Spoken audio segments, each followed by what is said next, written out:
you should ask for the highest number you found in your market research.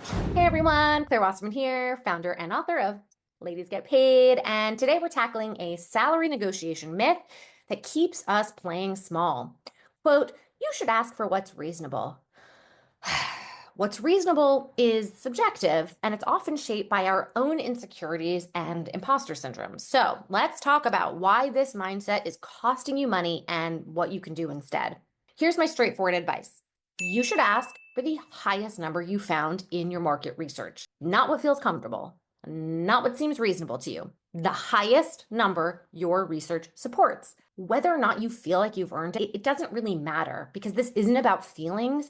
It's about making a case backed by data. Of course, you need receipts and research to support your ask. You need case studies to demonstrate your impact. You need testimonials from colleagues and clients. But with all of those elements in place, well, then you should be able to go for the highest number possible. So my general philosophy is this: let the other person tell you it's unreasonable. Let them say no to you, not you say no to you. Don't do their job for them by talking yourself down before the conversation even starts. This reminds me of something that a lot of us can do in an everyday conversation, and I'm guilty of this.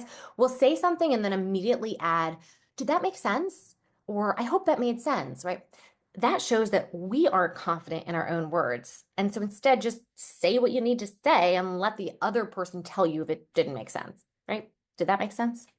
The same applies to negotiation, okay? So state your well-researched ask confidently and then let them respond. If they tell you it's unreasonable, okay, now you have a genuine dialogue to start. Ask open-ended questions about why, and whatever they give as a response, try to have a follow-up question so that you can get to the core of not just why they're saying no, but what you can actually do about it. And so for many of us, especially if we've come from nonprofit backgrounds like I do, or first generation families, right, we might be operating from a place of scarcity.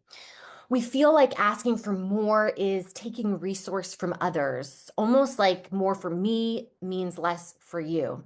I had a client once tell me that, most of her family barely made minimum wage. And when she first heard about her starting salary as a lawyer, she got really nervous because what she was going to make in a week was more than her mother ever made in a month. And that emotional blocker made her feel like it was unreasonable to ask for more. She wasn't operating off of, well, what should a lawyer make? But it was, what is moral in my family, or what have I seen before in my family?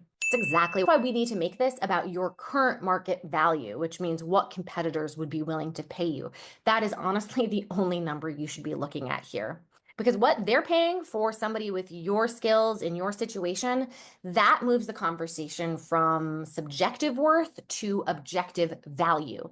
Now, if you haven't seen a certain salary level before, it can be hard to imagine getting them yourself, right? Like I graduated during a recession. My mom told me not to negotiate because jobs were scarce. And honestly, I carried that mindset with me for years and it cost me, literally.